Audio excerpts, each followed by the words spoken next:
Саламатсыздар, урматтуу YouTube каналымдын көрүүчүлөрү.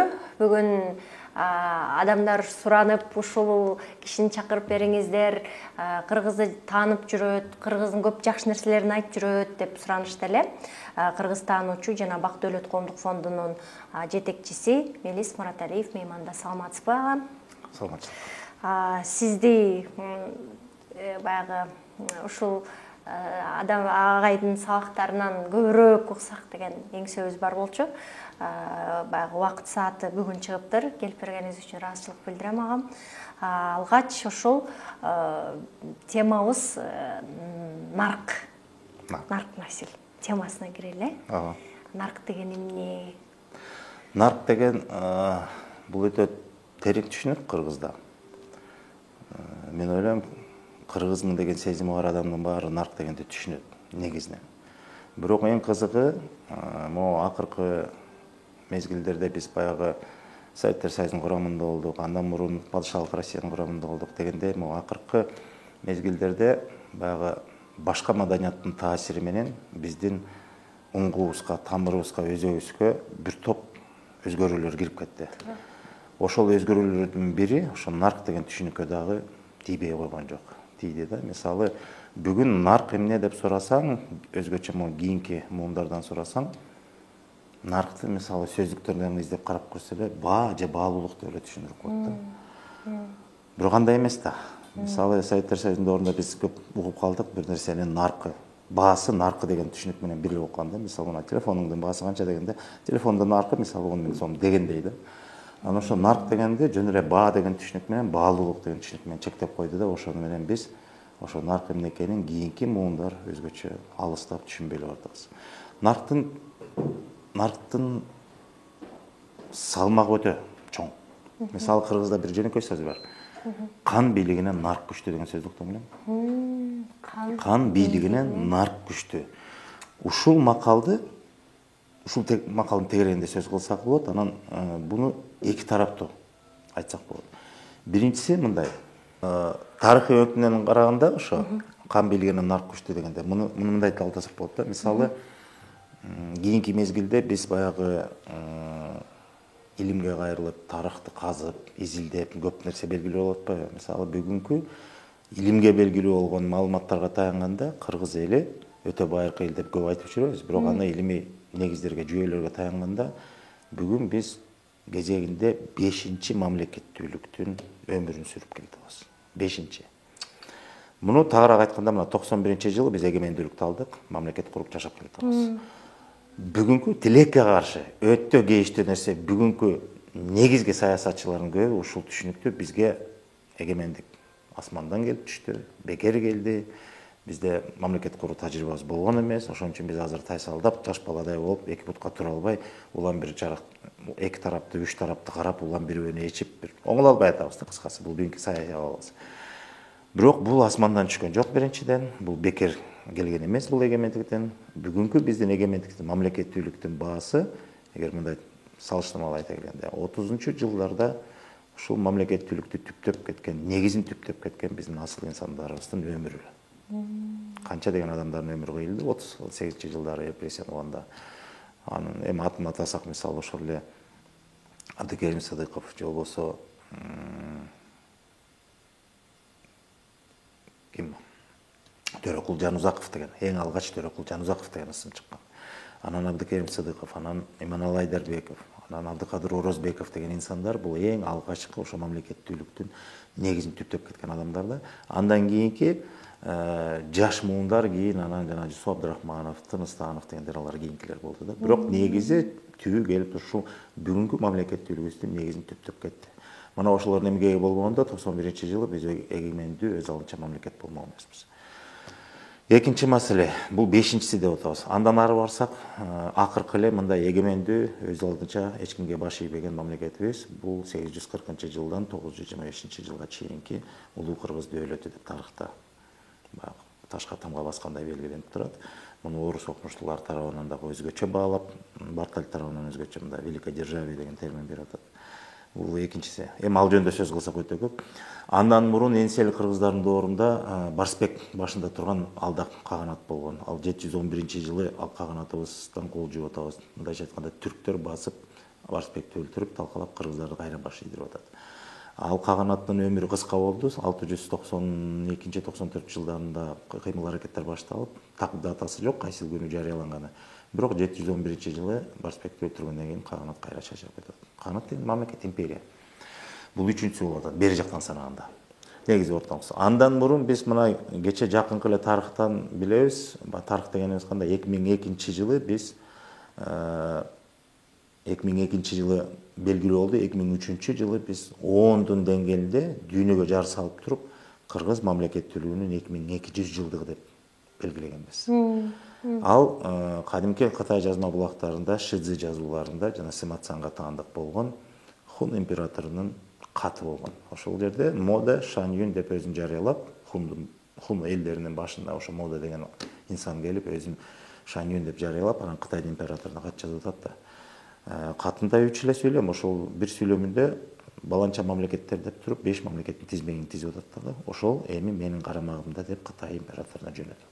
Демек, ушул катка таянганда 201-жылы биздин доорго чейин кыргыздардын мамлекети болгон, бирок тилекке каршы ошол мезгилде хундар күчтөнүп келип кыргызды чаап алып, кыргыз эле эмес, бир топ 5 мамлекетте, ошонун ичинде кыргызды дагы. Анан бизди багынтып атат. Анан ал катында ошо Гянгунь мамлекети деген сөз бул кыргыз мамлекети деп Кытай транскрипциясында чечилип, ошонун негизинде биз дүйнөгө жар салып, кыргыз мамлекеттүүлүгүнө 2200 жыл деп белгиледик, 2003-жылдары. Мына ошондон кийин анан анча-мынча тарыхта тастыкталып, андан беркисинин көбүн изилдеп атабыз. Анан ушул акыркы мезгилге чейин ушул дата менен чектелип, 201-жылдан нары биздин доорго чейин. Биз барбызбы, жокпузбу, белгисиз болуп келген. Бул 4-сү болуп калат. Ал эми мына кечээ жакында эле 16-жылы президент тарабынан тарых жана маданият жылы деп жарыялагандан кийин атайын дирекция түзүлүп, ошо тарыхты изилдөө боюнча өкмөт тарабынан атайын каражат бөлүнүп дегендей. Анан ошондо жетекчилигине Султан Раев келип, ал киши Кытайга барып келген. Кытайга расмий иш сапары менен барды, ошо кыргыздын тарых маданиятын изилдөө максатында. Анан кытайлык биздин коңшу элде абдан көп да архивтерде. Анан ошоктон расмий түрдө мындай сураныч өтүнүчү менен кайрылды. Биздин тарыхка тиешелүү эмне маалыматтар бар. Ошондо мына биздин тарыхыбызга дагы бир чоң толуктоо киргизе турган маалымат болду. Биздин доорго чейин 525-жылы бул жыл дейт, тарыхка белгилүү, эмнеси менен белгилүү болгон дейт, кыргыздардын алгачкы каганатын түптөргөн жылы деп белгилеп атат. Бул кытайлардын байыркы жазма булактарындагы кыргыздын тарыхы деген атайын китебин да ошо белекке берди. Раев алып келди аны. Элдин баарына жарыя салды. Бир жумадай түшкөн жок жаңылыктардан дуулдап. Мына биздин тарыхыбыз дагы 3 кылымга нары сүрүлдү. Демек 201-жыл деген ал чек эмес, андан ары 525-жыл. Демек дагы 3 кылым мурда Кыргызда мамлекет эле эмес, жөнөкөй мамлекет эмес, империя болгон. Каганат деген империя. Демек бир мамлекет бир нече мамлекетти кучагына алып, курамына киргизген, же болбосо баш ийдирген деген мааниде. Ошол бул белгилүү расмий. Демек бери жагы дегенде биз 5 түрдүү мамлекетти куруп келген элбиз. Бирок ортолорунда мезгилдер бар, бош мезгилдер, же болбосо ал жерде бизде мамлекеттүүлүгүбүз жок. Кайсы бир күчтүү мамлекеттердин курамына кирип, же болбосо багынтканбыз. Бирде жигит төбө менет, бирде жөө жүрөт дегендей, биз ошондой элбиз. Бирде биз каганат түптөп дүйнөнү дүңүрөтүп атсак, бирде биз баш ийип көз каранды жашаганбыз. Эми мен мунун баарын эмне үчүн айтып атам? Ушул мезгилде бери жагыдан эле 2,5-2600 жыл мезгил алкагында 5 ирет мамлекет курдук, бирок ал мамлекеттердин өмүрлөрү өтө узун болбосо да, бирок 5 ирет мамлекет курдук. Ортосунда эмне деген мезгилдер калып калып атат, мамлекеттүүлүгүбүз жок. Анан бул жерде өтө мындай кызык нерсе жатат, сыр деп да койсок болот, же болбосо ушунча мезгилде, ортодон кээ бир мезгилдерде 1000 жылдардан ашык мамлекети жок жашап келет. Мисалы, акыркыбыз 925-жылы бизде каганат чачырып кетип атат, жана Улуу Кыргыз Devleti. Анан 1924 жылы Союз курулуп атканда биз жаңыдан автономиялык область болдук. А бирок республика болгону 36 жыл болуп атат. Ал эми эгемендүүлүктү 91-жыл алдыбыз. Ортодон 1000 жылдан ашык мезгилде кыргыз кайда жүрдү? Мамлекети жок. Акыркысын эле айтканда, ошол 1000 жылдар бою кыргыз чачырабай жок болуп, башка бирөөгө сиңип кетпей, кыргыз атына заты жараша болуп сакталып келет да. Маселенин баары ошондо. Эми ошол жака келгенде кыргыздын чачырабай жок болуп кетпей, кыргыз болуп сакталышына эмне себеп болду? Эмне маселе болду? Мына ошого келгенде нарк маселеси келет. Себеби жанагы кан бийлигинен нарк күчтүү деген макалдын биринчи чечмелениши бул кан бийлиги деген сөз демек сен эгемен жашоосуң, өзүң башчың бар. Баягы баш болбой эл болбойт деген түшүнүк бар да. Падыша болгондон кийин, эл болгондон кийин башчы болуш керек. Анан кан деген демек расмий бийлигиң бар. Эч кимге баш ийбеген, сен өзүңдүн өкүмдарың бар, өзүң каалагандай эркин жашайсың, бирок өзүңдүн башчыңа баш ийесиң деген сөз. Бул кадимки мамлекеттүүлүктүн бир үлгүсү. Бирок айтып атат, кан бийлигинен нарк күчтүү дейт. Эгер каның жок болсо, андай өз алдынча эркин жашооң жок болсо да, бирок нарк андан да кымбат нерсе. Ошол нарктын күчү менен башка бирөөдө көз каранды жашоодо болсоң дагы, бирок эл катары ички мамилелерге жөнүндөгү салуучу, мындай бир ички тартип эрежелерди сактап турчу бир негиз бар. Ошону нарк дейт кыргыз. Эми ошол нарк деген эмне дегенде, эми элестетип көр, кайсы доор ошо 1000 жылдыктын арасында, могу акыркы эле мисалды айтып атам. Ал жерде мисалы монголдордун доору бүттү. 3 кылым эмне деген элди чапчып, эмне деген мейкиндикти ээледи, анын ичинде кыргыздар дагы курамында болдук. Андан бери карасак, жуңгарлардын доору болду, калмактар. Аны менен кыргыздар кырчылдашып, согушуп да жүрүштү, бирок басынып да келдик да. Алар мисалы багынтыбы же жерибизден сүрдүбү, кыскасы ар кандай болду тарыхта, ал деле талаш болгон күндө да, бирок чындап келгенде Жуңгар хандыгы үстөмдүк тургузганда кыргыздар өз алдынча мамлекетпиз деп жарыялаган эмеспиз. Андан кийин Кокон хандыгы болду. Ал өзүнчө мамлекеттүүлүктүн бир үлгүсү. Кыргыздардын түздөн түз тиешеси бар, бирок ал кыргыздын мамлекети деп биз дагы айта албай атабыз. Ал жерде бийлик алмашууда кыргыздардын орду чоң, бирок чыныгы кыргыздын мамлекети деп айтыш кыйын. Андан кийин орус падышачылыгы болду дегендей. Анан СССР болду. Мына ушул мезгилдерде нары бери чабылып кыргыз башка элдер болсо мүмкүн сиңип деле кетмектир, мүмкүн өзүнүн элдүүлүгүн жоготуп кетмектир. А бирок ошондой чачырап жок болбой сакталып калдык. Мисалы Манаста деле айтылып атпайбы? Манастын өзүндө да каптан көп сырлар бар. Айтылып атат. Ногой хан өлгөндөн кийин чоң атасы Ороздунун 10 улу 10 жакка чачыратып, калмактар, калмактар эмес, кытайлар. Бири кетти тереңге, бири кетти эреңге дейт. Бири кетти Кангайга, бири кетти Алтайга, Кангайга кетти деп атат. Бири кетти тереңге, бири кетти эреңге, бири түшүп кетти тереңге дегендей ушундай көп айтылат да. Ошондо Кытайдын амалын карабайсыңбы? Ошол күчтүү элди башчысы өлгөндөн кийин тез ара дароо кол салып туруп, элди чачыратып атат, ички биримдикти бузуп атат. Анан ар кайсы туш тарапка кыргызды чачыратты дагы, сүргүнгө айдады да. Сүргүнгө айдады дагы, анан бири-бири менен карым-катнашты тыйып салды, жок кылып салды. Ошондо баягы бир бүтүндүктү бузуп туруп, ар бир бөлүгүн ар кайсы тарапка чачыраткандан кийин бири-бири менен байланышты үздүрүп туруп, ортодо өзү ээлеп туруп алды да, анан көз салып турду да, эч ким менен кабар албасын, бири менен карым-катнаш болбосун деп туруп, өз алдынча жашала деп. Анан майдаланып бытырап кетти. Ошонун бир бутагы Акбалта менен Жакып, мисалы Саякбайдын вариантында Алтайга кетип атат.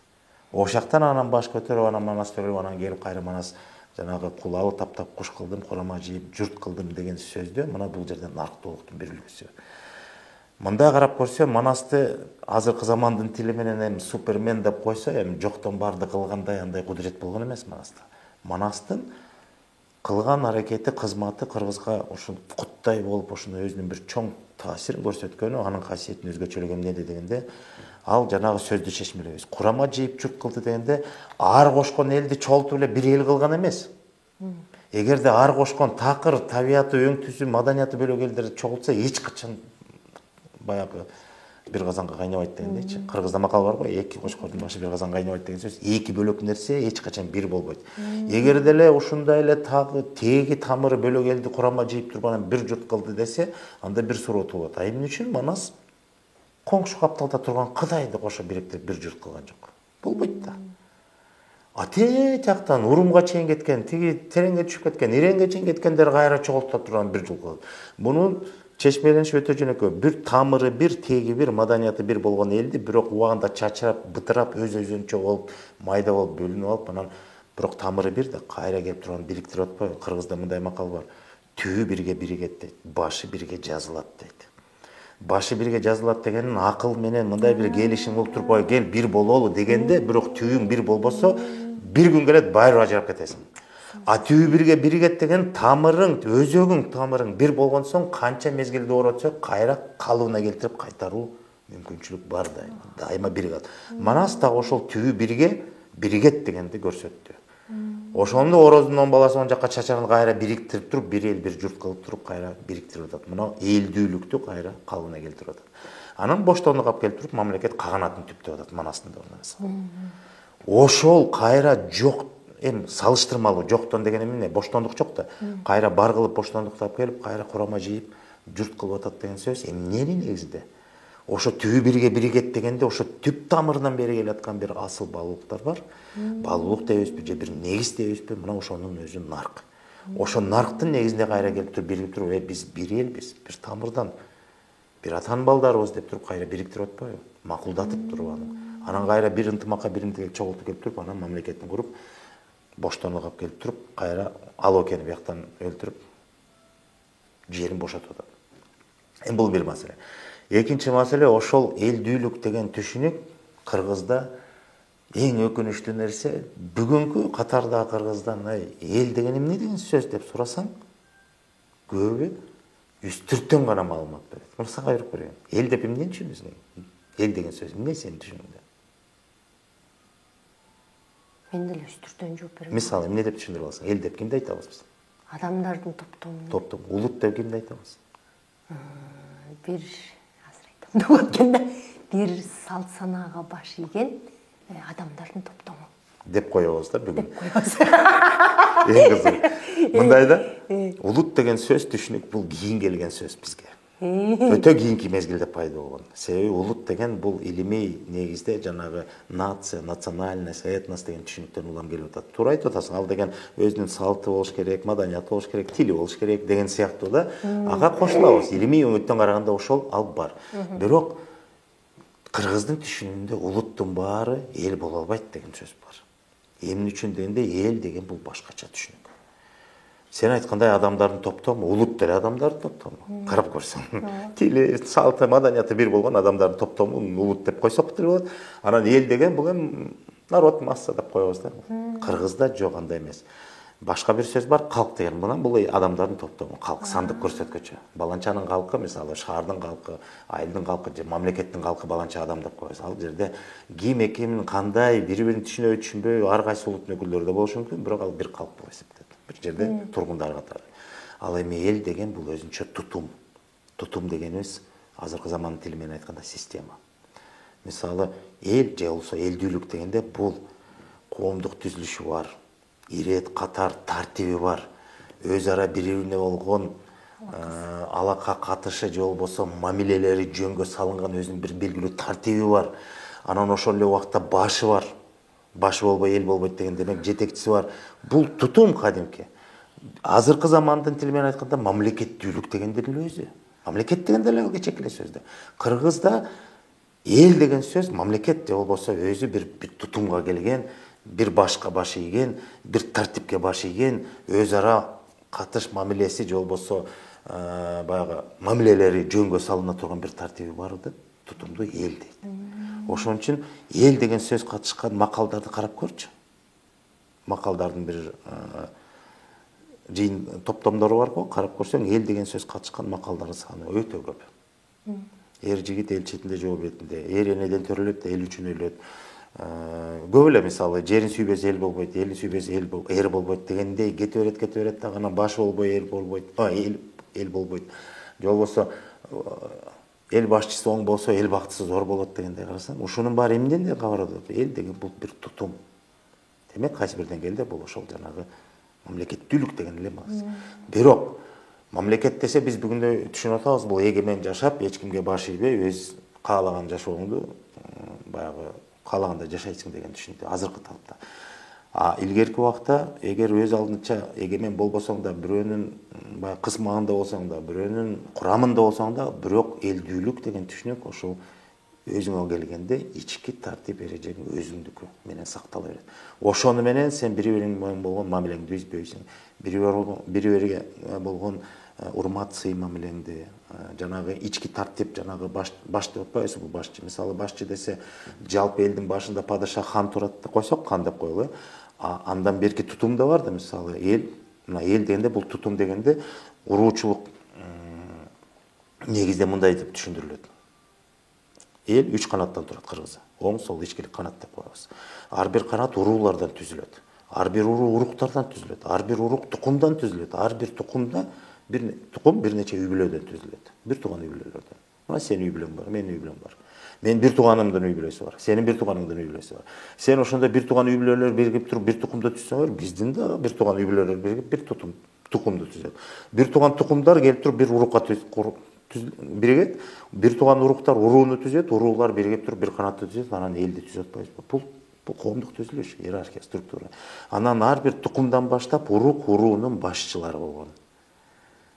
Анан ошолорго баш ийүү, алардын айтканы менен, алардын баш көз кылып мындай элди башкарган же болбосо жоопкерчиликти алган деген сыяктуу ошондой милдеттер жана бардык ошо ички мамилелерди жөнгө сала турган негиздердин баары бар болгондо, анан ошол бир тутум, бирдиктүү бүтүн болгондо ошону эл деп айтабыз.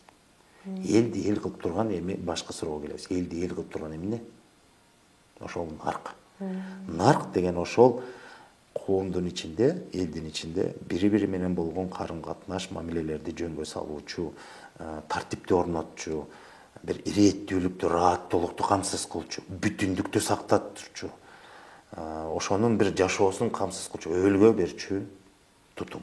Нарк алда көзчө ички тутум. Эми нарк эмне дегенде мындай деп чечмелесек болот.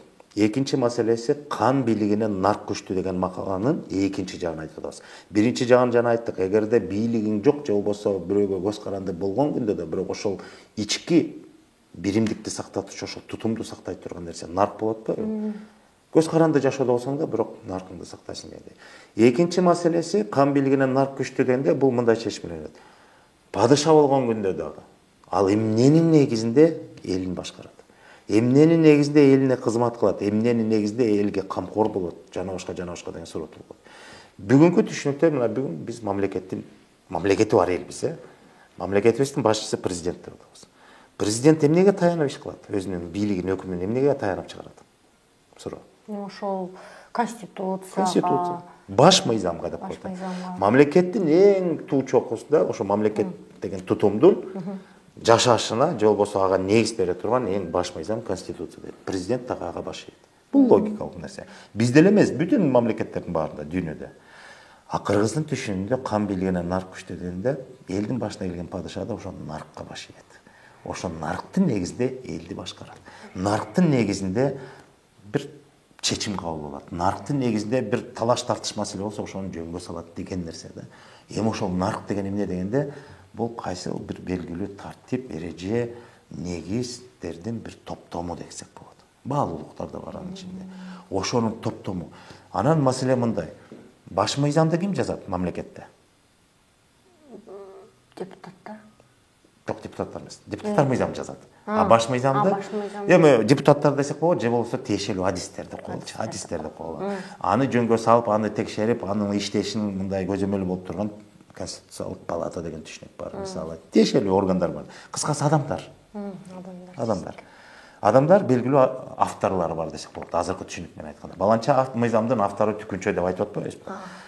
Наркты ким жазат? Эми жазабы нарктын автору ким дегенде? Эл деп айтыш кыйын. Элди айтыш кыйынбы? Ого. Немелер анда. Данышмандар. Ал дагы кыйын. Андай эмес да. Мындай бир бетке айтыш кыйын да. Эми ошо нарктын табиятына келели. Нарк негизи ал жанагы кандай десем, нарк өзү 4 түркүктөн турат десек болот. 4 түшүнүктөн турат. 4 түшүнүктүн топтому келип наркты түзөт. Эң оолу биринчиси бул эми философиялык көз караштан айтыш керек, себеби анын баарын түшүндүрөт. Эң биринчиси негизи тү деп эсептелген азыркы тил менен айтканда фундамент деп коебуз го. Бул дүйнө тааным. Дүйнө таанымдын автору адам эмес, эл эмес, даанышман эмес. Дүйнө тааным деген эмне өзү? Бул белгилүү бир коомдун жашоого болгон көз карашынын калыптанышы. Дүйнөнү таануусу сөз өзү айтып атат. Бул байыркы мезгил доорлордон баштап адам жапайы деңгээлде деп айтыштан кыйын, илимдин тили менен жапайы доор деп атпайбызбы? Алгачкы доордо мезгилде адам жашоону жаңыдан таанып аткан учурда аң сезим өтө өнүгө электе, бирок табиятка көз каранды жашоодо болгон. Себеби илгерки азыркыдай мындай эч кандай курал кийим да жок элестет. Үй машина дегенде кой, үңкүрдө жашаган, токойлордо жашаган, жырткыч жаныбарларга жем болгон учурлар болгон адамдар, алгачкы адамдар. Анан ошол учурда табиятка көз каранды жашоодо ошол табиятты тааныганга аракет кылган, жашоону тааныганга аракет кылган. Дүйнө деген сөз ошо баарын камтыйт да, ал жерде алам, жашоо, табият баарын камтыйт. Ошол дүйнөнүн түзүлүшүн, дүйнөнүн бир ыргагын, агымын, аяктагы бир мыйзам ченемдүүлүктү байкап таанып отуруп, анан белгилүү чөйрөдө өзүнчө бир дүйнө таанымы калыптанат. Мировоззрение деп коет. Ал үч нерсени камтыйт. Эң ириде адам табиятты таануу маселеси. Тоо, таш, суу, бак, жаныбарлар, өсүмдүктөр дүйнөсү дегендей. Экинчи маселе адам коомду тааныш керек. Адам өзүн да тааныш керек. Мен адам акыл эстимин, жаныбардан эмне менен айырмам бар? Менин ички дүйнөм бар, жүрөгүм бар. Мен моякта мындай көзгө көрүнбөгөн түшүнүктөр да бар, Жанды мисал көрсөтө албайсың да дегендей. Адам таануу маселесине кайрылат. Адам коомду таануу маселесине экинчи. Анан үчүнчү эң алгачкы мына дүйнөдөгү бардык мезгилде ушул күнгө чейин талаш тартышты жараткан, же болбосо бардык согуш кыйратуунун себепкери болгон жаратканды таануу маселеси. Бул дүйнө таанымы ошо үч нерсени камтыйт. Адам табиятты таануу маселеси, адамды же коомду таануу маселеси, анан үчүнчүсү жаратканды таануу маселеси. Анан үчөө биригип туруп, белгилүү бир коомдун дүйнө таанымын калыптайт. Дүйнө таанымы ошентип калыптанат. Аны бир акылман, даанышман же болбосо бир адамдар ойлонуп келген, ушундай экен дебейт. Бул аргысыздан, бул табигый көрүнүш. Бул өзү канча мезгилдерде талап кылчу процесс, жашоо процесси. Адам мисалы дароо эле барып туруп отту тааныган эмес да, мисалы. Ошон сыяктуу күйүп көрүп, баягы бир нерсесин жабыркатып, анан ал жаман экен деп коркуп чочуп, анан кайра кийин жылынса болот экен деген сыяктуу байкоолордон улам барып туруп анан тааныйт. От деген жакшы экен негизи. Жаман деле эмес экен. Бирок жаман жакка да пайдаланса болот, жакшы жакка да пайдаланса болот деп анын дүйнө таанымы калыптанып атпайбы? Ошол сыңарындай дүйнөнү ар бир эл, ар бир улут ар башка тааныган. Мисал карап туруп, биз көчмөнбүз, кыргыздар. Болгондо да тоолуу көчмөнбүз. Биздин табиятыбыз тоо, шараккан суу, тоо токойлору дегендей да. Биздин дүйнө таанымыбыз табиятка да байланыштуу түздөн түз. Мисалы талаа көчмөндөрү бар, ошол эле моңгол же казак бир туугандарыбызды айтсак, алардын дүйнө таанымы биздикинен айырмаланат. Себеби аяктын табиятынын мыйзамы башка, бияктын мыйзамы башка. Ошол табияттын мыйзамына ылайыкташып жашашат. Талаада болобу, тоодо болобу, чөлдө болобу, бирөөлөр чөлдө жашайт, бирөөлөр токойдо жашайт, бирөөлөр суунун жээгинде жашайт, океан деп коелу. Алардын табиятынын ыргагы башкача, алардын мүнөзү да башкача болот. Ар бир элдин ошентип дүйнө таанымына жараша калгандардын баары мүнөзү, кулк мүнөзү, жүрүм турум адеби баардык нерсе ошого таянат. Демек өзөгү эмес, негизи, түбү. Бул дүйнө таанымы. Бул жана нарктын эң биринчи түркүбү ошол дүйнө таанымы болуп келет. Ал жерде 3 маселе айттык, табият таануу, адам коом таануу, анан жараткан таануу. Экинчи маселе ошо дүйнө таанымына жараша табиятты да тааныды, жаратканды тааныды, анан коомду да изилдеп атат да. Анан башкы маселе коомдун ичинде, андан сырткары адам менен табияттын ортосунда мамилелерди жөнгө салыш керек. Мына ошого келгенде анан жашоо эрежеси деген түшүнүк келет экинчи. Биринчиси жашоо негиз болсо, ал дүйнө таанымы, экинчиси жашоо эрежеси деген түшүнүк. Жашоо эрежесине келгенде, бул жерде кыргыздын түшүнүгүндө адам коомдун ичинде, анан адам табият менен ортосунда болгон алака мамилелерди жөнгө салуучу бир белгилүү эрежелер бар. Аны эмне дейт кыргыздар, айтчы? Эмненин негизинде биз коомдун ички маселелерин жөнгө салчубуз, анан адам табият менен болгон мамилелерди жөнгө сала турган эрежелер эмнелер кыргызда? Конституцияны унут, ал убакта жок. Өтө жөнөкөй нерсе. Талашып тартышып келет ал жерде. Салт сана. Албетте. Салт, үрп адаттар, ырымдар, анан тыюулар. Ушул 3-4 негиз башында салт турат. Салт деген баарынан улук. Ал жашоо эрежеси. Анан үрп адат турат. Ал жашоо эрежесин толуктайт. Салтты. Андан кийин ырымдар турат. Ырым деген өзүнчө категория, ал дагы салтты толуктап кошумча катары кетет. Анан төртүнчүсү тыюу. Тыюу деген салттын негизинде туурасын аныктаса, анан туура эместерин тыйат. Ошол төртөө биригип келип туруп бул жашоонун эрежесин иштеп чыгат. Нарктын экинчи туткасы же түркүгү бул жашоо эрежеси. Үчүнчү түркүгү, мисалы, жашоо негизи, экинчиси жашоо эрежеси, үчүнчүсү логика боюнча жашоо талабы келип чыгат. Жашоо талабында эмне турат? Мисалы, жашоону тааныдың дүйнөнү. Кудай менен алакаң бар, табият менен алакаң бар, коом ичинде алаканы түздүң. Анан ушуну бузбай жакшынакай жашоону улап кетиш, баары сонун болуп атат. Ушундай тартипке гана баш ийгенде баары орду менен, жайы менен жакшынакай, чатак жок. Табият менен дагы жакшы мамилени түздүң, ушуну бузбай жашап келсең, чатак жок дегендей. Ушунун баары эрежелерден кийин анан талап келе баштайт. Талапта эмне турат? Эң биринчи мисалы, кыргыздын эң күчтүү талабы эмне мисалы? Бүгүн көп жерде айтабыз аны, бирок маани бербейбиз. Кыргыз баласы үчүн. Кыргыз мен баласы дегенде эми кыз жигити, эр жигити баарына эң күчтүү талабы эмне? Турган жерден ошону айтып баштайбыз. Бир туура эместик боло баштаса. Бизде талаптар көп го. Көп, бирок туусу кайсы эң чоң? Билбейм. Ар менен намыс. Намыстуу. Намысыңды жоготпо, намыстуу бол. Ардуу бол. Эмне эле арсыздар көбөйүп кетти деген биз аябай жашоодо жабыркап атпайбызбы ошондон? Жалаң намыссыздар, арсыздар толгон үчүн керек болсо тетиги бийликтин чокусуна жетип алып, анан былгылыктын баарын былгылтып коюп, элди кыйнагандар ошол да. Талап деген ошо жашоо талапты эмнеден келип чыгат? Ошол жашоонун негизинен, анан жашоонун эрежесинен улам анан талаптар иштей баштайт. Кокой, мону бузба, мону мындай кыл, намысыңды сакта, ардуу бол деп туруп, биринчи талаптар. Экинчи эмне талап бар? Улуттук дем, улуттун деми же элдин деми деген түшүнүк бар. Дем, анан күү деген түшүнүк бар. Мисалы, дем деп эмнени түшүнөсүз? Шык, дем. Шык башка. Ал башкабы? Дем башка. Мисалы, биз бүгүн дем деген сөздү да айтпай калдык да, сүйлөбөй калдык. Бирдеме болсо, карачы, духу вагон деп калышты азыр. Дух вагон. Тамашага бар го, бүт жерде. Ошол дух деген эмне? Ал бөлөк элдин тили. Дем деген дух. Ал ошол дем. Себеби кыргыз айтат, сөзүн карачы, сөзү демдүү экен. Адамдын басыгы демдүү экен, келаткан эле түшүнөт. Ошол дух деген ошол да. Анан элдин деми деген ар бир элдин өзүнүн ички мындай бир тайманбас күчү болот. Ал дем дагы көп нерсени камтыйт. Мен үстүртөн айтып атам, эң өзөктүүлөрүн. Анан күү деген нерсе бар. Ар бир элдин өзүнүн күүсү бар. Мисалы айтат го, күүсүнөн жанып калыптыр. Же болбосо айтат го, кадимкидей демденип, күүлөнүп барып, анан бир ишти бүтүрдүм. Энергияны күү деп коет экенби? Күү деген настрой. Же болбосо настрой дейбизби, же болбосо бул ички күчүңдүн бир күүгө келиши. Күүгө келиши, мисалы, музыкалык аспапты күүлөнтүп атпайбызбы? Күүгө келтирип, тууралагандан кийин анан чертип атпайбызбы? Ошонун сыңарыдай ар бир элдин өзүнүн ички күчү болот. Жанагы ар, намыс, дем, анан ошондон сырткары ошонун баары анан күүгө келиш керек. Күүлөнүп барып туруп, эл деген элдин күүсү менен дала иштин бүтүрүп салдык деп коебуз, айтабыз го. Ушунун баары жашоонун талабында, күүңдү жоготпой, жашоо болгон өзүңдүн ордуңду, анан ошол күүңдү жоготпой кет. Анан демиңди да суутпа дейт. Намысыңды жоготпо. Ардуу бол деп туруп, мына талаптар кетип атат. Андан кийин эмне келет? Андан кийин мисалы, бул жана талаптар деп атабыз.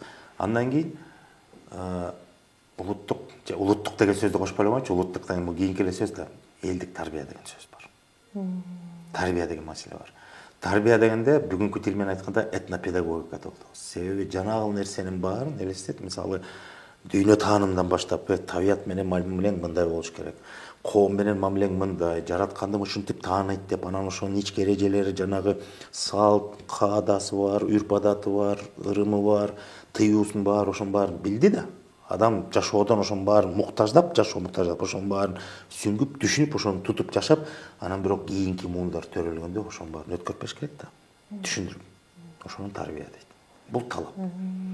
Сенин ата-бабаң эмнеге жетип, таанып, эмненин негизинде бир жашоодо ийгилик жаратып, кандай дем, күү, кармап келсе, ошону кийинки муундарга кемитпей кайра мурастап бериш керек да.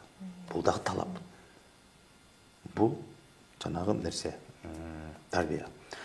Ага чейинки да бир нерсе унутуп калыптырмын. Жанагы ар намыс, демгүүдөн кийин үчүнчүсү кезеги боюнча тарбияга чейин неме деген бар, жашоо адеби деген бар. Адеп деген сөз бар го бизде. Биз адеп десе эле көп нерсени бүгүн эми айтып коюш керек да, ушул жерге туура келип атат. Бүгүн биз көп сөздүктү алып талдап көрсөң эле, тиягы деле мисалы кандай десем, даамалап айтам, Юдахиндин сөздүгү бар бизде. Советтер Союзунда түзүлгөн. Карасаевдин сөздүгү бар. Мындай көзгө басар эң мындай абройлуу биздин сөздүктөрүбүз ошол. Экөөнү тең алып караба, карасаң эле, окусаң эле ар бир сөздүн этимологиясына келгенде эле бир канча бөлүгү, бир 30% бөлүгү сөздөрүбүздөн арабтан киринди сөз болуп эсептелет. Дагы бир парси же перс элдеринен келген, дагы бир бөлүгү түрк сөзү деп келет дагы. Кыргыздын сөзү жок. Туура. Юдахинди кара, Карасаевди кара, баары эле сөз. Анан ошол адеп деген сөз, мисалы бата деген сөз, дагы бир топ сөздөр мунун баары арабтан келген, арабтан.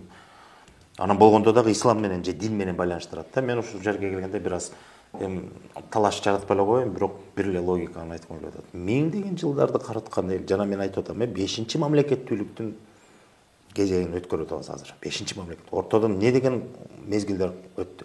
Ошол кезде биз мамлекет куруп, мамлекет эле эмес, каганат куруп келген элдин урпагыбыз. Демек ошондой дараметке жетип, эркин жашап, жана наркыбыздын баарын айтып атабыз. Анан адеп деген түшүнүк ошо ислам менен 7-кылымга кирип келсе, ага чейин биз эмне адепсиз бекенбиз деген эле түшүнүк да.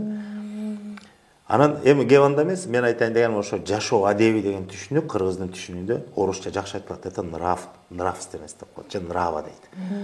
По моему нраву, я действую по своему нраву деп коет го. Кыргыз мынтип айтат, жашоонун кыргыздын түшүнүгүндө, жашоонун адебинде мындай кылсаң жакшы, мындай жарабайт. Бул жакшы, бул жаман деп коет. Бул оң, бул терс. Мунун баары адеп. Анан адептүү бол дегенде сен жакшы жагын карман, жамандан арыл деген сөз. Адеп деген өзүңдө жакшы алып жүрүү деген сөз. Жанагы нарктарга, жанагы салттарга, адат ырымдарга, жанагы талаптардын баарына жооп берип атып, анан ошого татыктуу бол деген сөз да, адептүү бол деген сөз. Ошонун туурасын карман деген эле сөз да. Ал ошол жана талаптын кийинкиси. Анан мына ар намыс, демгүү дедик, мына адеп, 4-сү жана тарбия дедик. Анан талаптын акыркысы не болуп калат азыр, мен баягы кээде унутуп каласың да. Талаптын акыркысы эң маанилүүсү. Эң акыркы талап бул милдет. Кыргызда милдет деген түшүнүк бар. Милдет деген эмне? Сен аткарып турчу ишин. Жөнөкөйлөтүп айтканда туура. Бүгүн биз кандай мамлекетте жашап атабыз? суверенди эгемендик. Дагы Конституцияда бакыйып турат. Чу дегенде эле бизге аныктама бергенде биз кандай мамлекетпиз? Биз эле эмес, дүйнөнүн 99% ошондой мамлекет. Кандай мамлекетпиз? Мамлекет азыр. Демократия, тиги бул бирок өзөгүндө бир нерсе турат. Укуктук мамлекетпиз. Укуктук мамлекетте жашап атабыз, туурабы? Баардык айтасың. Бизде укук коргоо органдары бар, укук коргоочулар бар.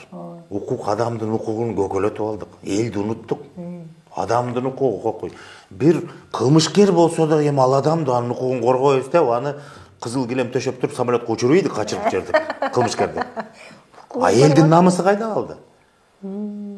Деген маселелер турабы. Эмне дегенде укук деген бар. Адамдын укугу баарынан улук деп. Бүгүнкү конституцияда ошондой. Бирок биз өзөктүү маселени унутуп калдык. Кыргыздын адебинде деп коелучу. Кыргыздын адебинде, жашоо адебинде укукка эмес, милдетке басым кылган.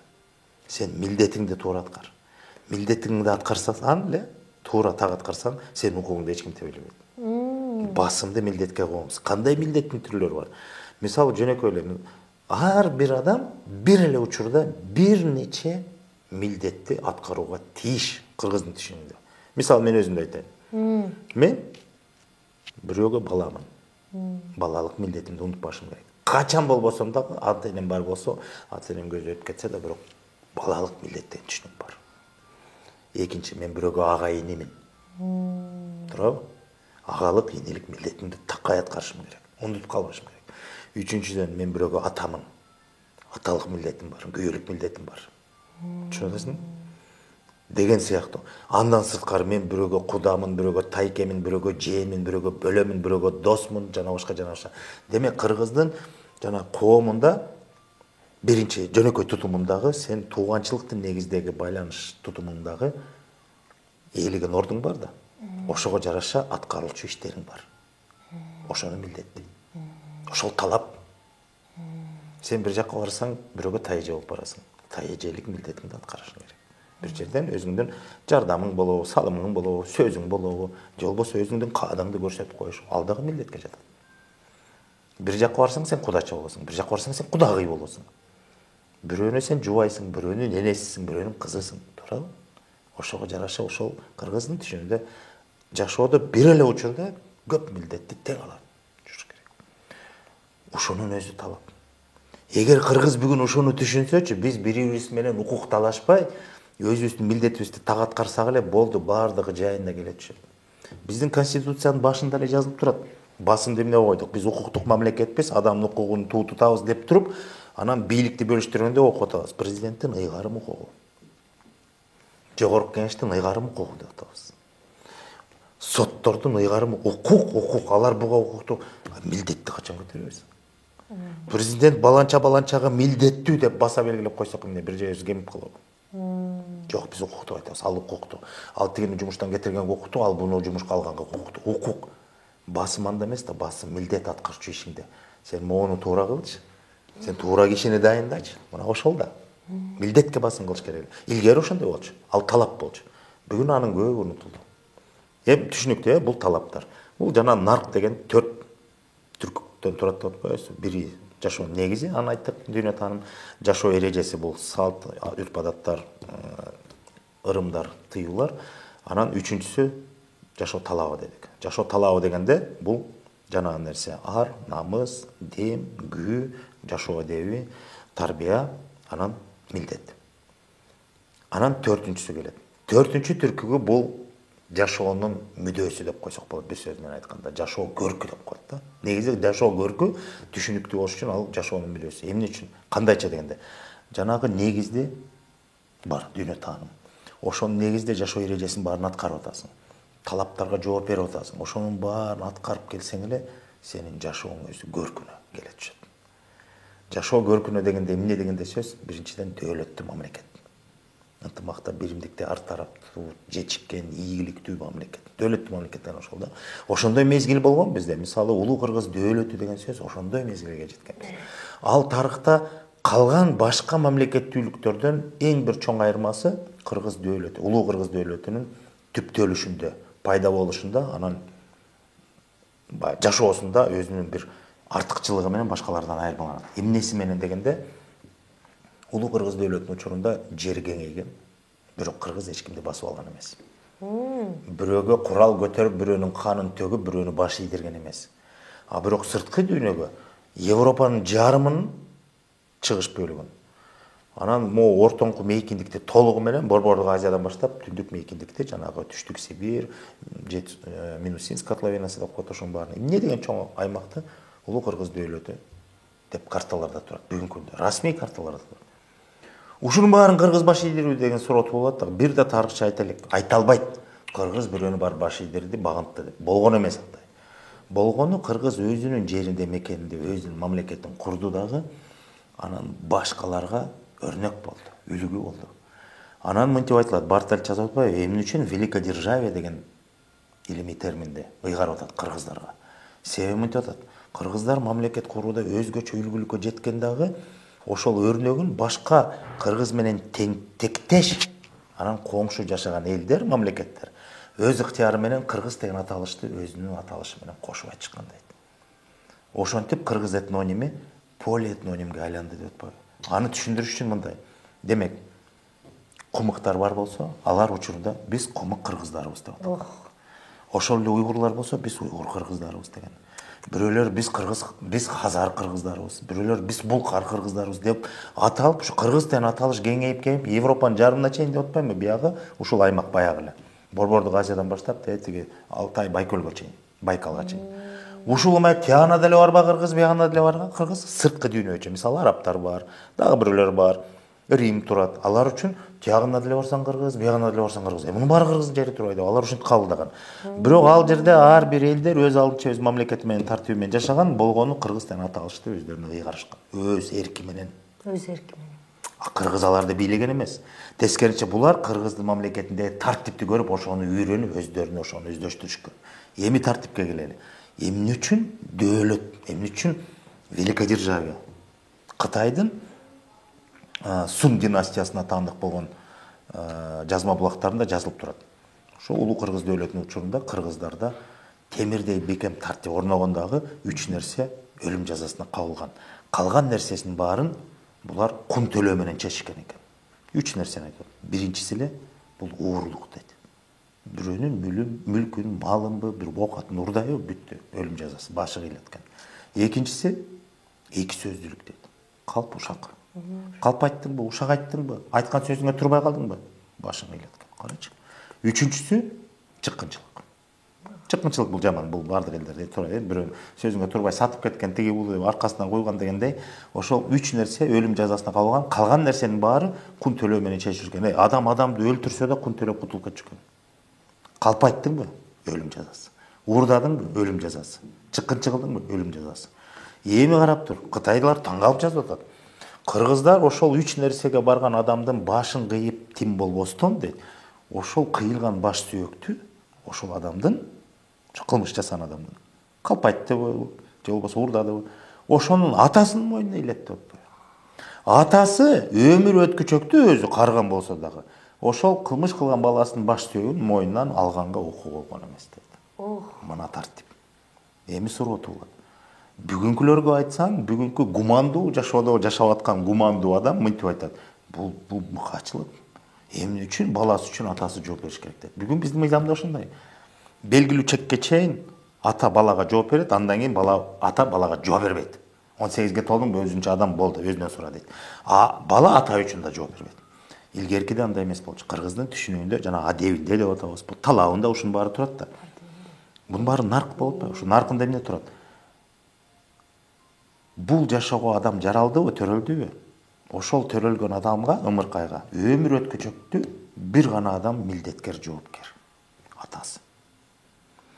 Ал баланын чоңоюп 6-да болобу жашы, 16-да болобу, 60-ка чыгабы, кандай адам болуп калыптанышына бир гана ата милдеткер, жоопкер дейт. Жакшы адам болдубу, алкыш батасын алат. Жаман адам болдубу, жазасын атасы алсын дейт. Коом тарабынан жазылган. Себеби коомдун ички мамилелерин бузуп атат, уурдап атат, калп айтып атат, чыккынчы кылып атат, бүтүндүккө доо кетирип атпайбы? Бул өтө жаман нерселер. Калган нерсени кун төлөө менен чеччү экен. Мисалы, адашып алыптыр, жаңылып калыптыр, тунес болуптур, ойноп атып, этин ортуп койду, же сындырып койду, же талашып кетип өлтүрүп салды деген кызуугандуу калып. Ал дагы чечилет экен, бирок жанагы нерсе жалпы бүтүндүккө доо кетирип кылган нерсени бул эл кечиргис нерсе. Башы кыйлат дагы жазасы ал өлүм эмес, жазасы атасынын мойнуна илип коюш экен баласынын башын. Мына нарк деген ошол. Тартип, талап, эреже, бүтүндүктү сактоо. Элдин ичиндеги ыркын ыдыратпоо, ынтымакты бекемдетпөө деген маселе турат. Мына ошол жанагы биз наркты тутсак, жанагы 3 нерсени тутканда жашоонун көркү дегенде ушундай мамлекетте жашоонун маңызы, мүдөө деген ошол. Бул биринчиси эле. Ошондой дөөлөттүү мамлекетке жетиш үчүн 2 нерсе талап кылынат. Кыргыздын түшүнүндө ошол наркында эмне турат? Эр деген наамды кандай десем ошону. Эр деген наам бар го кыргызда. Ошондой эр адамдарды көбөйтүш керек. Эр деген өзүнчө наам, аны кандай деп түшүнсөк, аны мисалы кыргызда эр деген наамды алган адамдар саналуу. Эр Манас, эр Бакай. Мисалы, Манас дүйнөсүнө бери караганда эр табылды. Мына эр төштүк деле, эр деп. Башка учурда баатырлар көп. Укмуш көп кыргызда. Кыргызда мындай лакап бар, баатыры 1000 кыргызда деген, туу жыгары бирөө гана деген, ал башка дечи, бирок ошол сыңарындай баатыр ар бир доордо, ар бир айылда баатырлар көп чыккан, бирок анын баары эле эр аталган эмес. Эр деген өзүнчө наам. Эми анын айырмасы кандай дегенде, мисалы, жигит, жоокер, согушта эрдик көрсөттүбү? Эрдик деген көпчүлүк жасай албаган ишти кылса, ал эрдик деп коет. Согуштун жүрүшүндө кайсы бир жоокер эрдик кылса, аны баатыр деп коет. Баатыр деген наамга жетет. Башка жоокерлер жасабаганды жасады деген мааниде. А эр деген, бирок эрдик кылып атат да. А эр деген наам кайсы убакта берилет? Эгерде адам, кайсы бир адамда согуш болобу, тынчтык жашоодо болобу, кай тарапта кайсы учурда болбосун, анын кылган иши эле эл кылбаган ишти кыла алат да. Эл кыла албаган ишти жасайт. Ошону эр дейт. Мисалы, биз деле азыр жашоодо айтып атабызбы, мисалы, бүгүн биз аябай суктанып атпайбызбы? Бир бийликке карата же бир кайсы бир окуяга карата калыс сөзүн айтса, ой эрдик кылдың деп суктанабыз. Элдер айта албай атпайбы аны? Эр экенсиң деп коет го. Бул бекеринен эмес. Бул ошо ички туюм да бар да ошол нерсе. Эл кыла албаган нерсени кылдыбы? Анда ал эрдик кылды деген сөз да. Бирок эр деген наам качан кошот? Качан адамга берилет? Эгерде адам кайсыл учурда кайсы жагдайда болбосун, дайыма ошондой эрдик менен жашаса, анда ал эр деген наамга кошот. Мисалы, Манасты эмчен эр Манас дейт. Манастын согушта болобу, тынч жашоодо болобу, маселе чечүүдөбү, көйгөй чечүүдөбү, же жол жүрүп баратабы, же жөн эле тамак ичип атабы, ошондо дагы ар кайсы учур абалда, жагдайда ал эрдик кылган, такай. Эл жасабаганды жасаган, эл жасай албаганды жасай алган. Ошон үчүн аны эр Манас дейт. Деген сыяктуу түшүнүктүү да. Ошондой адамдар коомдо көп болсо элестечи. Эл үчүн болгону кызматы да. Эл кыла албаганды кылып, башкаларга жардам берип, анын кызматы өтөп, ал бааланып, эл алкыш батасын берип, аны көрүп түздөнүп башкалар мына ушинтип жашаш керек деп өрнөк жаралып атпайбы? Мына бул нарктуу жашоо. Бул жанагы жашоонун көркү деген ошондо. Кыргыздын түшүндө жашоонун көркү деп ушуну айтты. Экинчи анан асыл муун. Бул жана дөөлөттүү мамлекет деп уш. Дөөлөттүү мамлекет куруш үчүн асыл муун деген сөз мындай негизи эле асылдар көп болуш керек. Асыл дегенде эмне түшүнөсүң деп айтып эле коеюн. Бардык жеринен мындай асылдыгын алып кеткен, ошонун көрө билген, жасай билген, тааный билген, ушуну бир өзгөчө бир баага жеткендер да, асыл. Эми жашоо көркүнө дагы эмне кирет? Мисалы, бүгүнкүдө биз мындай жазып койдум да, азыр баарын айтып. Мисалы, ошондой дөөлөттүү мамлекет курсаң, анда сенин келечегиң кең. Себеби бардык негиз шарт талаптардын баары келечегиңдин өркүндөө өсүүсүнө гана жол берет. Ушунун өзү кең келечек, ар тараптуу ийгиликтүү деп. Ар тараптуу өнүккөн. Анан дагы жашоо көркү качан көркүнө келет түшөт кыргыз түшүндө? Качан бактылуу үй бүлө деген макамга жетсе, же болбосо институту койсо, үй бүлө институту койсо, ошондо бактылуу үй бүлө институтун кура алганда. Бүтүн элдин, мамлекеттин жашоосу качан көрктүү болот, качан дөөлөттүү, ийгиликтүү болот, качан мамлекеттин бирдиги үй бүлө да. Биз жанагы кыргыздын тутумунда карабадыкпы? Эл деген 3 канаттан куралат, ар бир канат уруктардан, урук тукумдардан, тукум үй бүлөлөрдөн. Бирдиги чен бирдиги, бул үй бүлө. Эгерде ар бир үй бүлө бактылуулукка жетсе, анда эл бактылуу болот. Эгер үй бүлөңдө маселе көйгөй жаралса, анда эл көйгөйлүү эл. Бүгүн бизде үй бүлө институту, даже үй бүлө институтуна дагы доо кетирген нерселер бар. Мисалы, ошол эле конституцияга менен бир эмес бир нече жолу конституциялык кеңешмеде иштедим. Бүгүн биздин үй бүлө институтунун биримдигине доо кетирген маселе жатат конституциянын өзүндө. Ал эмне дейсиңби? Не деп ойлойсуң? Аялдын укугу, эркектин укугу. Адам укугу. Адамдын укугу. Адам укугунан баштап, адам укугу туура жакшы го, бирок эми кайсы бир деңгээлде чеги менен. Андан ашып өтүп аял укугун өзүнчө алып чыкканда мен ошого түшүнбөйм да. Эгерде аялды адамдан бөлүп чыгарсаң, анда суратылат да, мен бул күлкү аралаш айтайын, анда аял адам эмеспи? Адам укугу дегенде болду да, анын үчүн аял укугун өзүнчө бөлүп чыгартасың. Бул башка. Анан бала укугу, анан тиги укук деп атып туруп, ар бирин азыр мына бала укугу деген өтө жаман нерсе. Жакында ошого карата бир мыйзам долбоорунда иштеп чыкты го, бала ата энесин сотко берсе болобу деген нерсе. Уже мыйзам чегинде карап атат. Эгерде бирок ага дагы себептер бар, жана педофилдар пайда болуп атпайбы? Ошону шылтообу дейбизби? Эми маселе туура. Бар, көйгөй бар. Бирок бала укугу деп туруп, анан ошондой укук берип туруп, мыйзам чегине бекитип келсең, анан эмне болот? Бир нерсеге эти ооруп, бала ызаланып калдыбы, ата энеси сотко бере баштайт да. Үй бүлө институту бузулуп атпайбы? Кайдагы бакыт эмес, биримдик жок ал жерде. А дөөлөттүү мамлекет болуш үчүн, жашоонун көркүнө жетиш үчүн сен эң биринчи бирдигиң үй бүлө бактылуулукка жетиш керек. Мына нарк деген ошол. Анан билим жана маданият деп коебуз, ошол эки тармак артыкчылыктуу тармакта болуш керек. Ошондо гана мамлекет дөөлөттүү болот. Бул эми буга кийинки темада мен токтолом кенен, себеби билим менен маданият бул мамлекеттин эң өзөктүү тармактары. болуш керек. Бүгүн бизде андай эмес. Эмне үчүн өзөктүү болуш керек дегенде, себеби адам мына Айтматов айтпады беле бир ойду. Адамга эң кыйыны эмне? Адам. Күндөн күнгө адам болуу. Адам болуу маселесине мамлекет тараптан ким жооп берет? Билим жана маданият. Себеби билим адамдын акыл сезимин, аң сезимин өстүрсө, жөнөкөй эле нерсе. Билимдүү болсоң жарык, дүйнө жарык дегендей. А маданият бул так бүгүн биз айтып аткан нарктын баары маданиятта жатат. Жашоо адеби, ар намыс, талап, милдет, тарбия дедик, э? Жанагы салт санаалын баарын айттык, ырым-жырымына чейин баары, ошонун баары маданиятта жатат да.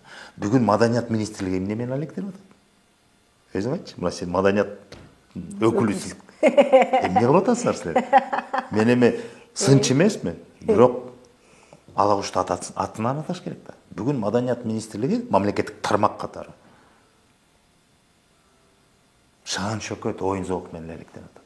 Фестиваль, көрсөтмө, көргөзмө, там кино, выставка. Түшүнүп атасызбы? Ким наркты жайылтып таанытып атат? Ким бүгүн салт менен кааданын айырмасын түшүндүрүп окутуп атат? Ким бүгүн ырымдардын маанисин чечмелеп барып атат? Ким ошол жанагы жашоонун талаптарын, адетти, жүрүп тургун тарбияны жөнгө салып мамлекеттик деңгээлде ишке ашырып атат? Ким? Эч ким. А ким аткарыш керек? Мамлекетте эгерде маданият деген тармак болсо, анда маданият тармагынын түздөн түз милдети ушул. Милдет мына ал дагы наркта жатат. Ошону аткара албай атабыз. Себеби түшүнбөй атабыз. Анан кийинкиси, эгерде биз өнүгүүнү кааласак, анда илим деген түшүнүк тармак. Ал толук кандуулукка жеткириш керек. Толук кандуу деген сөз бизде илим кагаз жүзүндө, сөз жүзүндө эле калып атса, же ой деңгээлде ошо менен чектелип калат. Илим бүгүн илим менен жашабай элебиз кыргыздар. Бүгүн мен мындай учуру келгенде ошол илимдин өкүлдөрү менен талаша кетем да. Эми талашып дегенде кандай? Чычалатып коем да кээде. Ай силер мына биздин Кыргызстанда илим бар деп атасыздар. Улуттук илимдер академиясы бар деп атасыздар. А мен айтам, бизде улуттук илимдер академиясы жок. Дегенде чычалашат да көздөтөт. Кантип жок? Улуттук илимдер академиясы деген аталышта бизде улуттук деген ал макам деле берилип атат президенттин алдында деген сөз. Жак президентке караштуу өзгөчө макамы бар. Бирок маңызына келгенде улуттук илимдер барбы бизде? Мындай этностук же улуттук маданиятка таанып болгон. Жок. Биз Советтер Союзунун калыбындагы илимдин өрнөгү менен жашап атабыз. Кыргыздын илими өнүгө элек. Эгер биз кыргыздын наркы менен жашаган, өнүккөн, же болбосо өркүндөгөн дөөлөттүү мамлекетте жашагыбыз келсе, анда илимди дагы ошондой деңгээлге жеткизиш керек. Демек, ушул эле наркты, мен мына экөөбүз сүйлөшүп аткан наркты, ушуну илимий негиздейсиз деп туруп, ар бир учур жагдайына, мисалы талаптын ар бирине токтолуп туруп, ошол багытында эмне деген диссертациялар, докторлук иштер жаткарылып, жазылып, анын билим берүү системасына киргизилип, анын ишке ашыш керек да. Бир эле тарбия маселесине келгенде. Бир эле бактылуу үй бүлө институту деген түшүнүктөр эмне деген иш турат?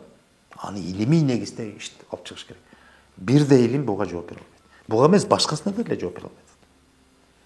Анан жашоо көркү дегенде, мисалы, көрктүүлүктү табият менен шайкештирүү деп атабыз. Мындай, бул кыргыздын түшүнүгүндө.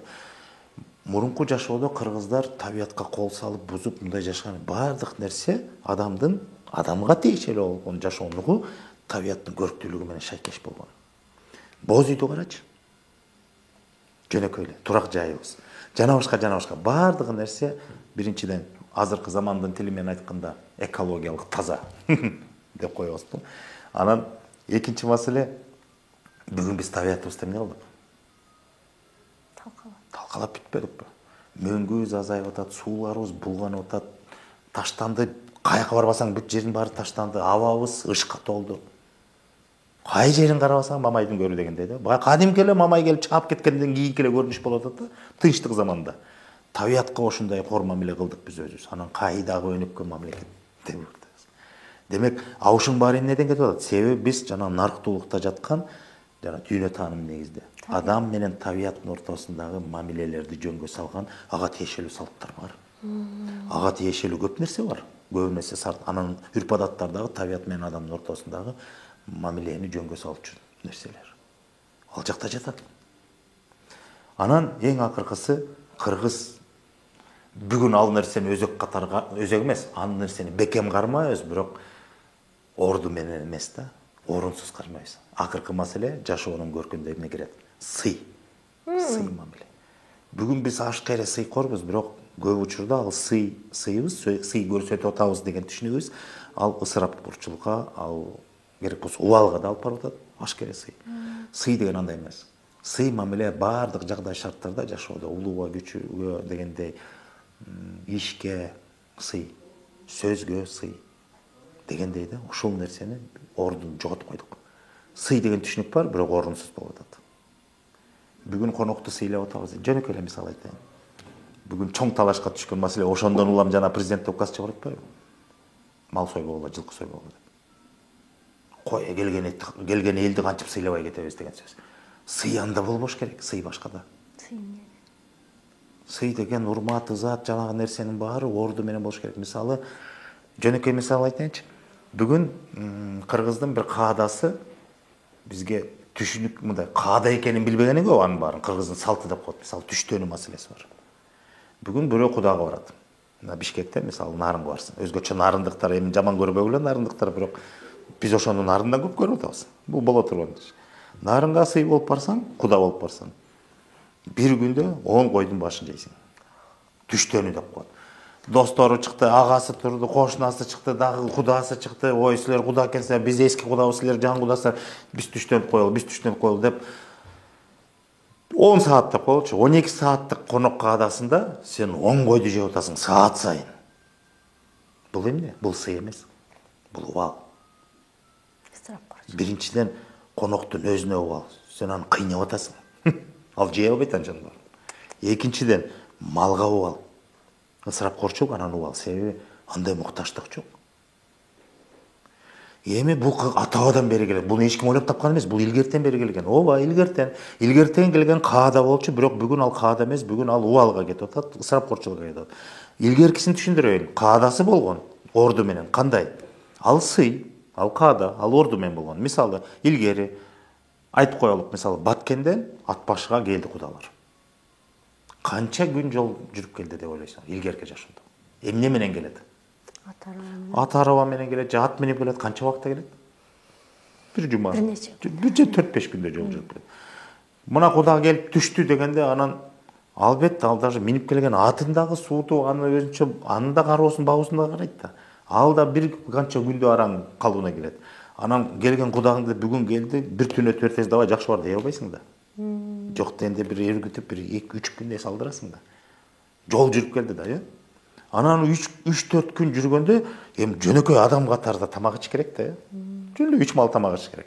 Мана ошол учурда ошол үй конок ээсине күч келбесин деп, ошондо жоро жолдошу, кошунасы, башка туугандар, уктары, иниси, агалары анан мен түштөнтөм деп туруп, ошол каадасын көрсөтүп, конокто өз үйүнө чакырып, өзүнүн үйүнөн тамак берет. Бул үйгө күч келбесин деп.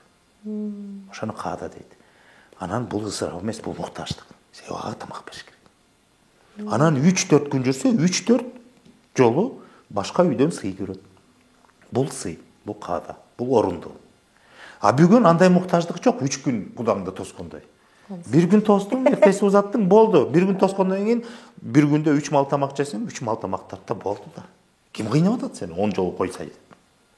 Көрдүңбү? Биз кааданын ордун, сыйдын ордун түшүнбөй калган үчүн жашоодо баарын чалды куйду болуп туруп, негизи бар ооба. Анан ошону орунсуз пайдаланып атабыз. Каадабызды бузуп пайдаланып атабыз. Ошондон улам анан түшүнбөстүк болуп, анан бирөө айтат, бул атабамдан келген салт, тийбе, тийсең монтен көрсөтөм деп атат да. Бирөө айтат, бул ысырапкорчулук деп туруп, ошо мыйзамга чейин кирип кетти. Эмнеден улам ушунун баары жүрүп атат? Түшүнбөстүктөн, билимсиздиктен.